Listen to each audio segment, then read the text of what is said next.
Good morning, moms. Thanks for the time given to me. My name is Angelintan Konanamo.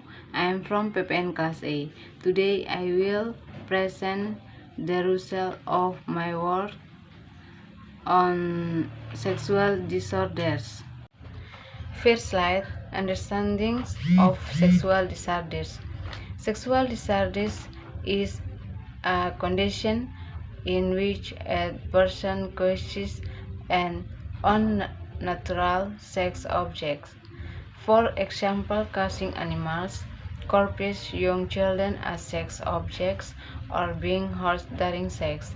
This disorder is acquired since childhood. It could be from social environment due to trauma or genetic disorders.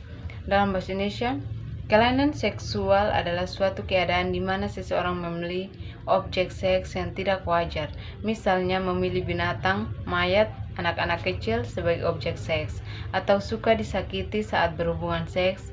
Kelainan ini didapat sejak kecil, bisa dari lingkungan pergaulan, akibat trauma, atau kelainan genetika.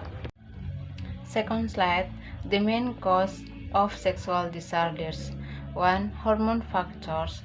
Hormone imbalance is one of the causes. Excess or deficiency of a hormone is something that occurs scientifically and is formed as the body develops.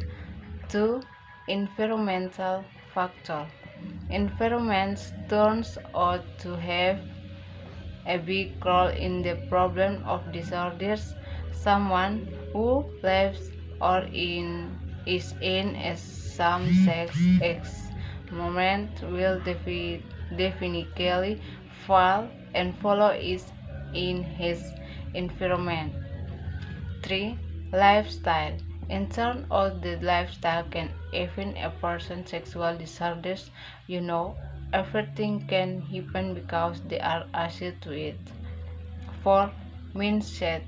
There are many causes of a person experiencing psychological distortion just because his own mindset is too fat to copy himself.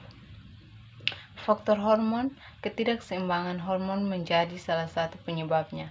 Kelebihan ataupun kekurangannya, salah satu hormon merupakan hal yang terjadi secara ilmiah dan terbentuk seiring perkembangan tubuh. Yang kedua, faktor lingkungan. Seseorang yang tinggal dalam lingkungan penyuka sesama jenis pasti akan terjerumus dan mengikuti seperti yang ada di lingkungannya. Yang ketiga, gaya hidup. Ternyata gaya hidup bisa mempengaruhi kelainan seksual seseorang loh. Segala sesuatu bisa karena bisa. Yang keempat, pola pikir. Banyak terjadi kasus seseorang yang mengalami penyimpangan psikologi hanya karena pola pikirnya sendiri terlalu cepat dan memvonis dirinya. Third slide, reproduction of the cells and organisms. Reproduction the cells is the smallest structure of the living things. We recognize three types of cells reproduction, namely 1. Amitosis division. Amitosis is cells reproduction in which cells divide directly without going through the stages of the cell division. 2. Mitosis clan phage. Mitosis is the process of dividing the genome that has been duplicated by a cell into two identical cell reproduced by cell division. 3. Meiotic division. Meiotic division is also called reduction division because of the reduction in the number of chromosomes in the process from 2N to N.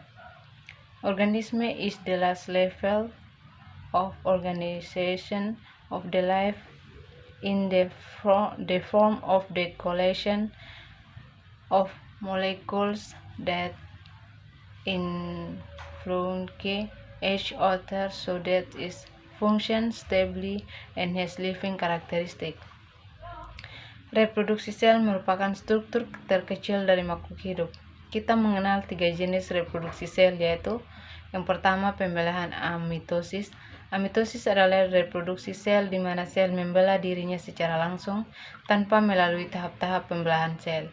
Yang kedua, pembelahan mitosis. Mitosis adalah proses pembagian genom yang telah digandakan oleh sel kedua sel identik yang dihasilkan oleh pembelahan sel. Yang ketiga, pembelahan meiosis. Meiosis adalah disebut juga pembelahan reduksi dikarenakan terjadinya pengurangan jumlah kromosom dalam proses dari 2N ke N. Organisme adalah tingkat organisasi kehidupan yang terakhir berupa kumpulan molekul-molekul yang saling mempengaruhi sehingga berfungsi secara stabil dan memiliki sifat hidup. Fourth slide, sexual reproduction. Sexual reproduction is a type of life cycle. In sexual reproduction, generation alternates between girls with one set of chromosomes and the girls with sets of chromosomes. Diploid girls divide into haploid girls in a process called meiosis. Two haploid girls combine to form one diploid girl in a process called fertilization. Fertilization creates a single colored zygote which contains the genetic material from both gametes. Sexual selection is a mode of natural selection in which some individuals reproduce more than others in their population because these individuals are better a finding partner for the sexual reproduction. Reproduksi seksual adalah suatu jenis siklus hidup. Pada reproduksi seksual, generasi berganti-ganti antara sel dengan satu set kromosom dan sel dengan dua set kromosom. Sel diploid membelah menjadi sel haploid dalam proses yang disebut meiosis. Dua sel haploid bergabung menjadi satu sel haploid dalam proses yang disebut pembuahan. Pembuahan menciptakan zigot bersel tunggal yang berisi materi genetik dari kedua gamet. Seleksi seksual adalah mode seleksi alam ketika beberapa individu bereproduksi lebih banyak dari individu lain dalam populasi karena individu tersebut lebih baik dalam mendapatkan pasangan untuk reproduksi seksual. That's the result of my presentation, and thank you, ma'am.